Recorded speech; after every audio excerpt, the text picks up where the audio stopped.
موسیٰ علیہ السلام کی قوم نے پوچھا آپ کا رب سوتا ہے؟ بڑے پٹھے سیدھے سوال کر دے سن.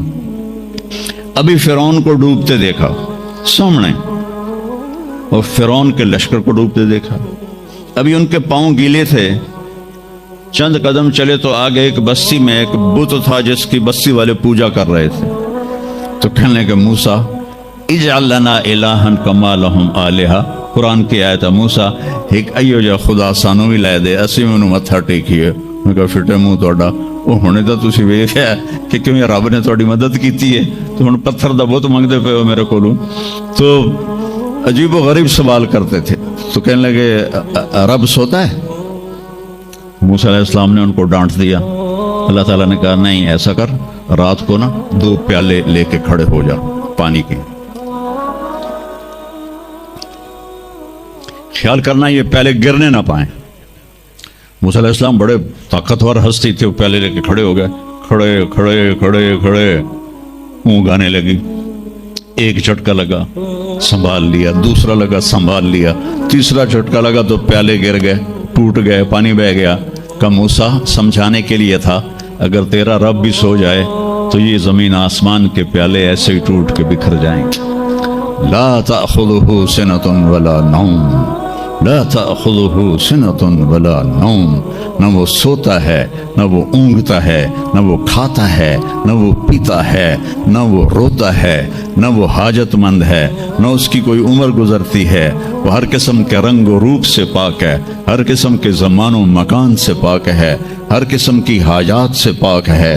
سب کو دیتا ہے، لینے سے پاک ہے، سب کو کھلاتا ہے، کھانے سے پاک ہے، سب کو مارتا ہے، مرنے سے پاک ہے، سب کو سلاتا ہے، سونے سے پاک ہے.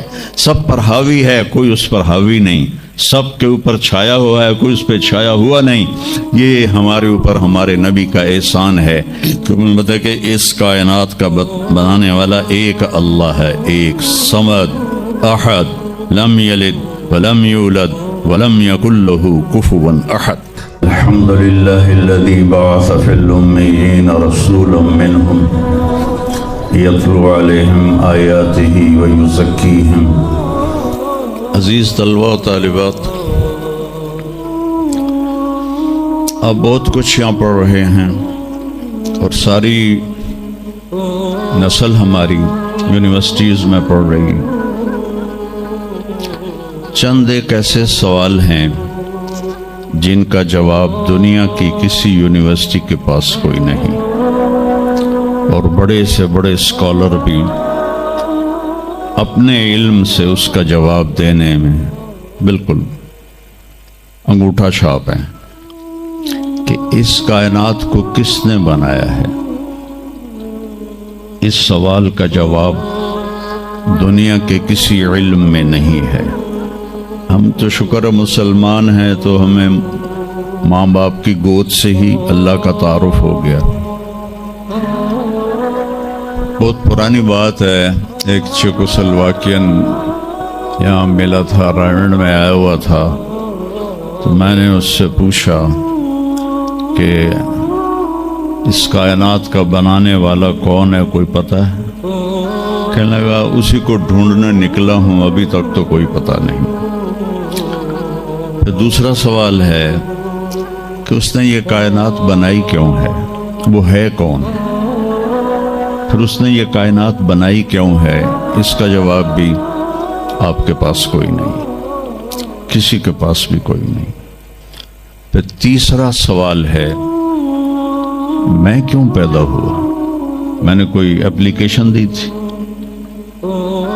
ان بچیوں نے کوئی درخواست دی تھی کہ ہم نے لڑکی پیدا ہونا ہے؟ یا ان بچوں نے کوئی درخواست دی تھی کہ ہم نے لڑکا پیدا ہونا ہے؟ یہ عورت بن رہی ہے، یہ مرد بن رہا ہے، یہ دیہاتی ہے، یہ شہری ہے، اور 7 ارب انسان ہیں. سب کی شکلیں مختلف ہیں، آنکھوں کا رنگ مختلف ہے، انگلیوں کے پوروں پر چھپا ہوا پرنٹ مختلف ہے. 7 ارب انسانوں میں سے کسی کا یہ پرنٹ کسی کے ساتھ نہیں ملتا. تو ایسا باریک بین کون خالق ہے جس نے، ہم روشنی میں چیز بناتے ہیں اور اللہ تعالیٰ ماں کے پیٹ کے اندھیروں میں بناتا ہے. یخلقکم فی بطون امہاتکم خلقا من بعد خلق فی ظلمات ثلاث. پھر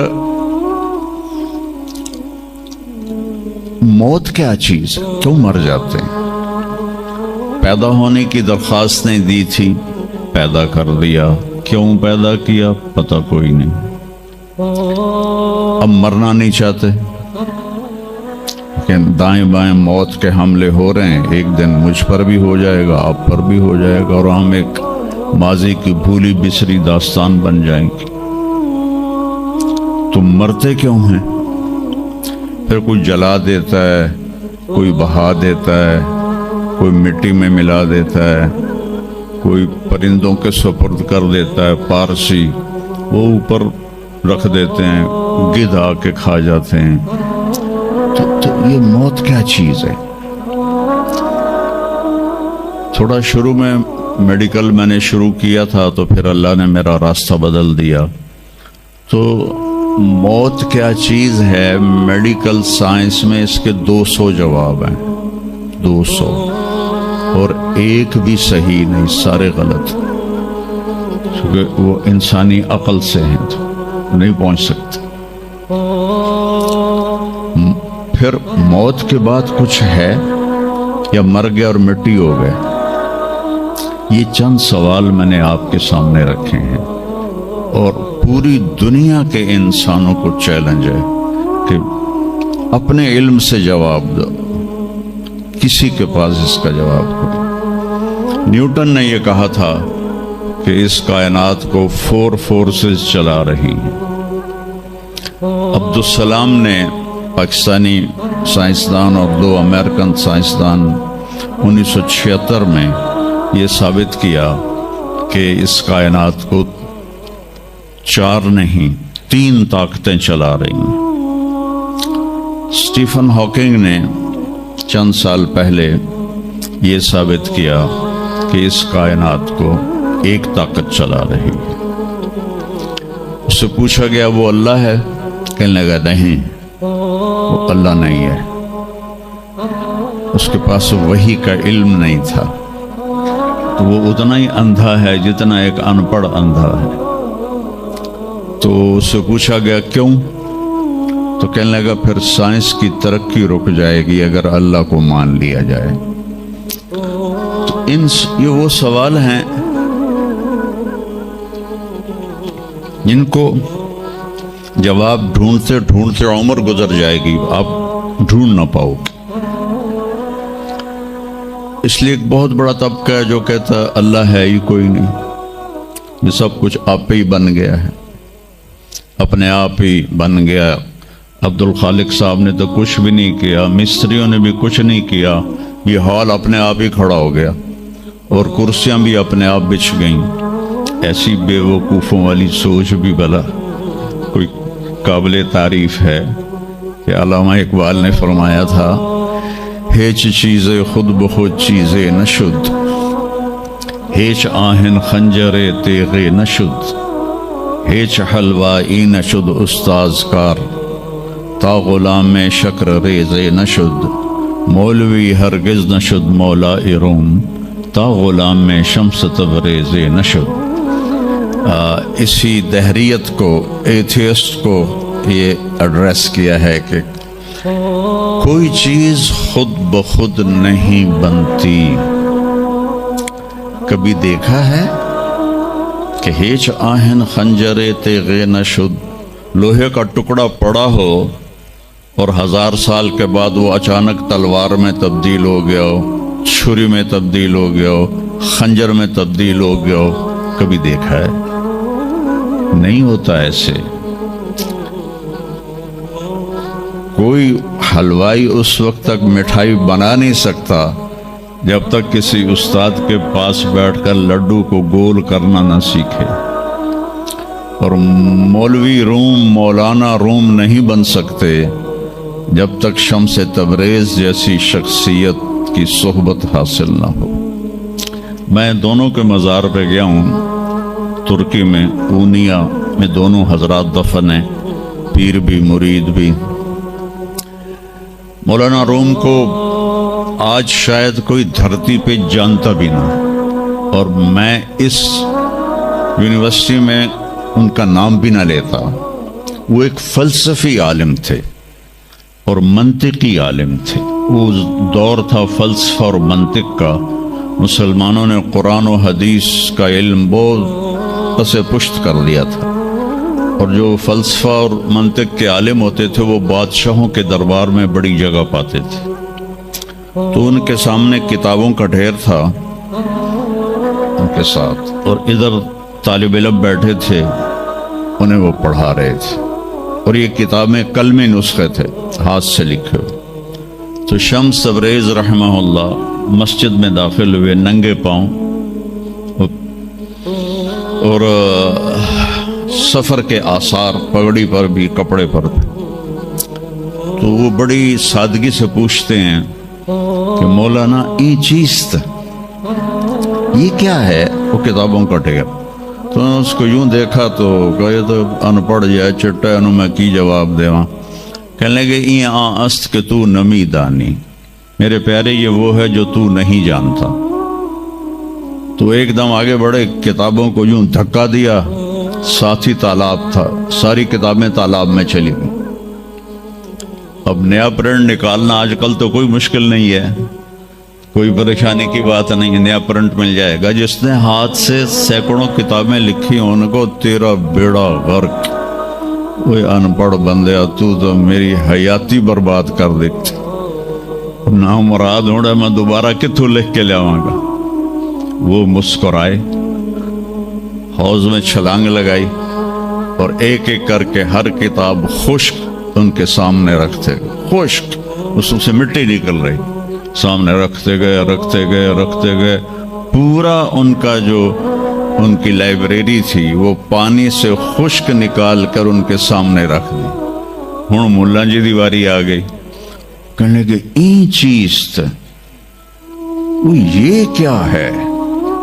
این چیز وہ یہ کیا ہے؟ تو شمس تبریز بولے این است کہ تو نمی دانی، یہ وہ ہے جو تو نہیں جانتا، جس کو علامہ رحمت اللہ علیہ نے کہا مولوی ہرگز نہ شد مولا روم تا غلام میں شمس تبریز نشد۔ یہ ہمارے ملتان والے شمس تبریز نہیں ہیں، یہ شمس سبزواری ہیں۔ شمس تبریز تو وہ قونیہ میں ہے، دونوں کے مزار قریب قریب ہیں، ساتھ ساتھ ہیں۔ تو ایک طبقہ ادھر چلا گیا کہ آپ ہی بن گیا سب کچھ، ایک دھماکہ ہوا تھا اور ہر چیز بن گئی۔ وہ دھماکہ فرض کرو اگر یہاں کوئی ٹھا کر دے، ٹھا کوئی پٹاخہ ہی چھوڑ دے، تو آپ لوگ ان دروازوں سے کیسے نکلو گے؟ بھاگتے ہوئے کہ بڑے آرام سے؟ عبد الخالق صاحب دے تو ہی چڑھ کے جاؤ گے، ساڑی جان بچے۔ اور اگر میں یوں کہوں کہ گندم کا ڈھیر پڑا تھا، اس میں دھماکہ ہوا اور گندم اڑتی ہوئی بوریوں میں جا کے فکس ہو گئی، اور بوریاں سل گئیں اور ٹرک پہ چڑھ گئیں اور منڈی میں جا کے بک گئیں، تو تسی دو جتیاں مار کے میں باہر کر دے منا۔ ایک دھماکہ ہوا، وہ دھماکہ اتنا قابل تھا، اتنا علم والا تھا کہ اس سے دو طاقتیں پیدا ہوئیں، ایک سپیڈ کی اور ایک مقناطیس کی۔ تو اگر سپیڈ اور مقناطیس کی طاقت میں ایکوالٹی نہ ہوتی اور 1/10 خرب سیکنڈ، یہ آسٹریلین سائنسدان کی بات میں بتا رہا ہوں، ایک سیکنڈ کے تو 100 سے زیادہ حصے ہو نہیں سکتے، لیکن انہوں نے کہا فرض کرو اگر 1 سیکنڈ کے 1/10 خرب حصے ہوں، تو وہ 1/10 خرب حصے میں اگر تھوڑا سا رفتار اور مقناطیس کی طاقت میں فرق آ جاتا تو ساری کائنات ٹکرا جاتی۔ لیکن یہ اتنی سمجھدار، اتنی اعلیٰ پڑھی لکھی کائنات ہے کہ نہ رفتار زیادہ ہوئی کہ پھیل کے فنا ہو جائے، نہ مقناطیس زیادہ ہوا کہ سکیڑ کے پھر زیرو کر دے۔ تو اس بیلنس کو خود بخود قائم ہو جانا، اس تو وڈا کملا کوئی نہیں، بے وقوف کوئی نہیں جو کہتا سورج کا بھی ایک سسٹم بن گیا، چاند کا بھی بن گیا، گلیکسی کا بھی بن گیا، اور اپنا آپ چلے جا رہے ہیں چلے جا رہے ہیں چلے جا رہے ہیں، ایسے ہی رہیں گے، ہمیشہ رہیں گے۔ کچھ کہتے ہیں فنا ہو جائیں گے۔ یہاں انسان جاہل ہے، اس جہالت کو دور کرنا سب سے پہلا علم ہے۔ اگر مرتے ہوئے مجھے پتا چلا کہ یہاں تو معاملہ کچھ اور ہے، جو لوٹ آئیں تو کچھ کہنا نہیں، بس دیکھنا انہیں غور سے جنہیں راستوں میں خبر ہوئی کہ یہ راستہ کوئی اور تھا۔ چلتے چلتے پتہ چلا کہ ہم تو کہاں پہنچ گئے، تو اس وقت تو پھر رب ارجعون کے نعرے قرآن کہہ رہا ہے، کہیں گے رب ارجعون، یا اللہ واپس کر دے، لعلی اعمل صالحا، میں بڑے اچھے کام کروں گا۔ اللہ نے کہا کلا، اب نہیں ہو سکتا ہے۔ تو نبی جو آتا ہے 1,24,000 نبی یہ علم لے کر آتے ہیں، اور وہ انسانوں کی اس جہالت کو دور کرتے ہیں۔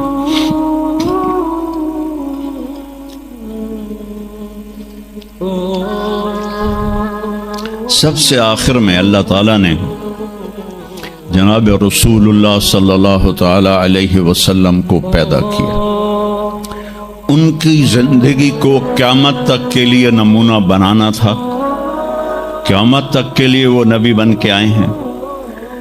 لکل قوم ہاد، ہر قوم میں نبی آتے تھے، لیکن ہمارے نبی کے بارے میں اللہ نے کہا وما ارسلناک الا کافۃ للناس بشیرا ونذیرا، ہم نے آپ کو پوری دنیا کے انسانوں کے لیے بھیجا ہے۔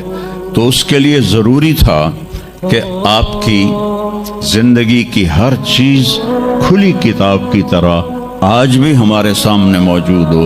اگر میں آپ کے طریقے پر چلنا چاہوں تو میرے پاس مواد موجود ہو، تو یہ واحد نبی ہیں جن کی ہر چیز اللہ تعالیٰ نے محفوظ کی۔ کسی نبی کی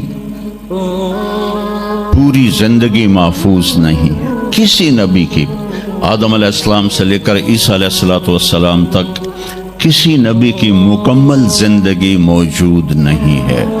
اور ہمارے نبی کی زندگی پیدائش سے لے کر آنکھ بند ہونے تک ایک ایک پل کی زندگی آپ کی ہمارے پاس موجود ہے۔ میں نے ایک آیت پڑھی تھی لقد جاءکم رسول من انفسکم، میں موریتانیہ گیا، وہاں پڑھتے ہیں لقد جاءکم رسول من انفسکم۔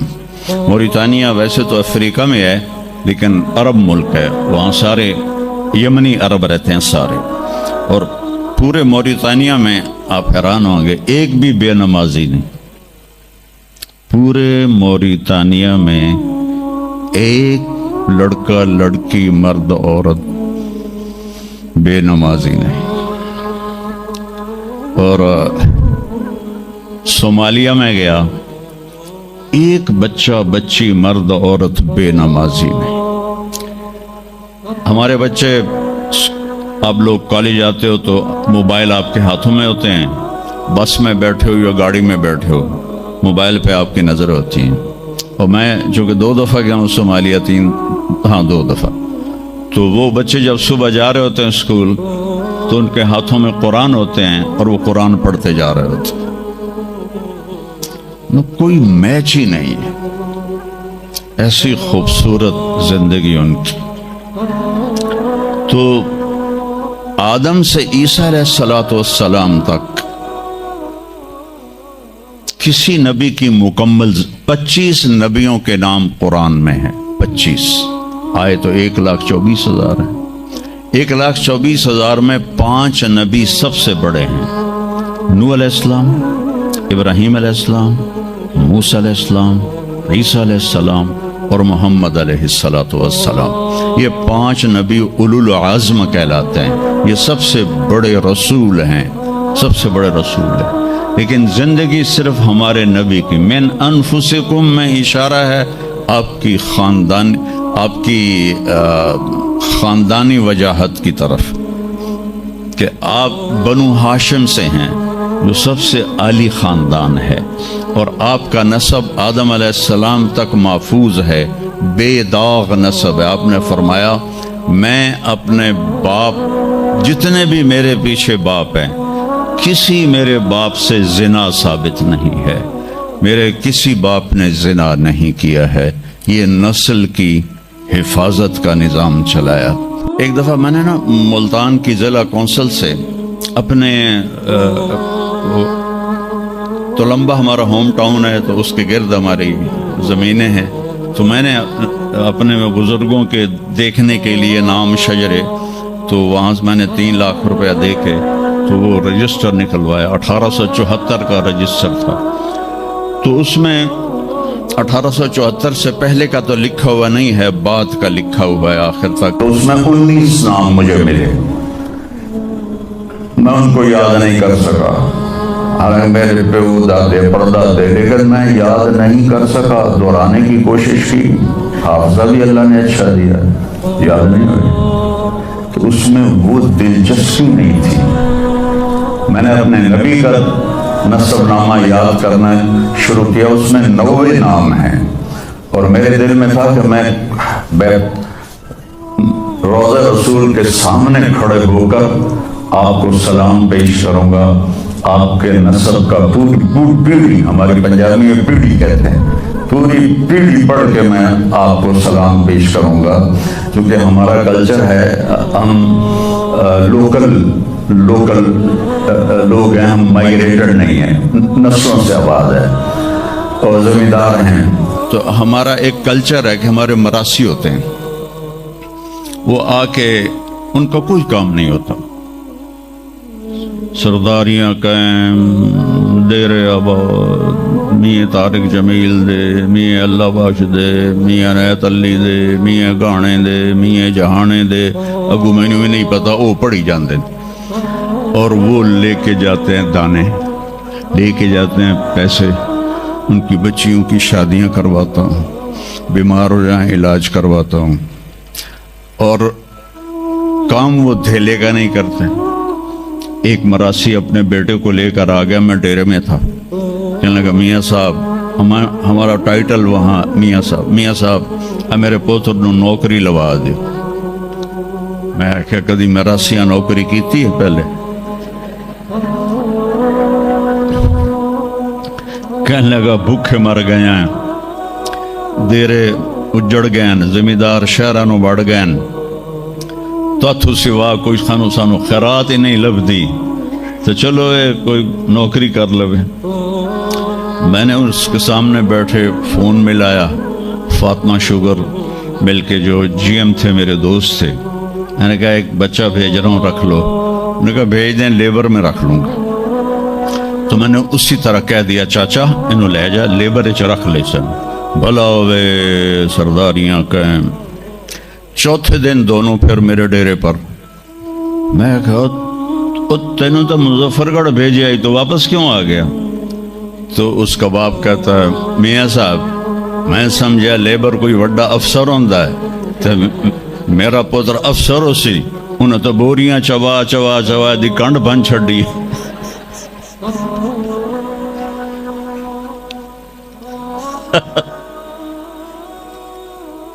میں نے کہا میں تو پہلے آکھی آئی، مراسی جڑے ہوندے نا صرف گلاں دی روٹی کھاندے۔ تو وہ یہ ثقافت میں نے دیکھی ہوئی ہے، اور آج بھی اس کو میں بھگت رہا ہوں، پال رہا ہوں۔ باقی سب زمینداروں نے ہاتھ کھڑے کر دیں، لیکن میں نے اس کو زندہ رکھا ہوا ہے۔ من انفسکم لقد جاءکم رسول من انفسکم۔ یہ واقعہ ہے صبح 10-11 بجے کا، تو آف سیزن تھا، اتنا رش نہیں تھا۔ تو عصر کے بعد میں نکلا نماز پڑھ کے، تو ایک لڑکا بھاگا بھاگا آیا، کہا جی آپ مولانا طارق جمیل ہیں؟ میں نے کہا جی۔ میں کہا تم مجھے پہچانتے ہو؟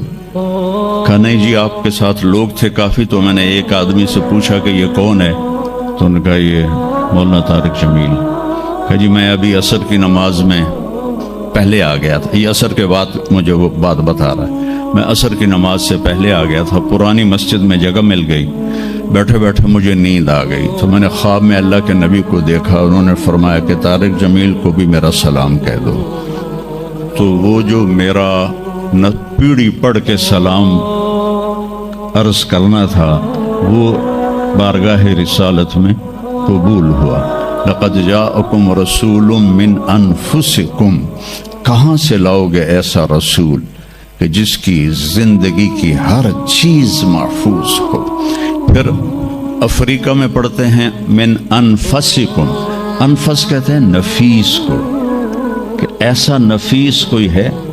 ایک بدو عورت تھی, جب آپ تشریف لے گئے نا ہجرت کر کے مدینہ, تو رابغ ایک جگہ آتی ہے, وہاں بھوک لگی, پیاس پہ.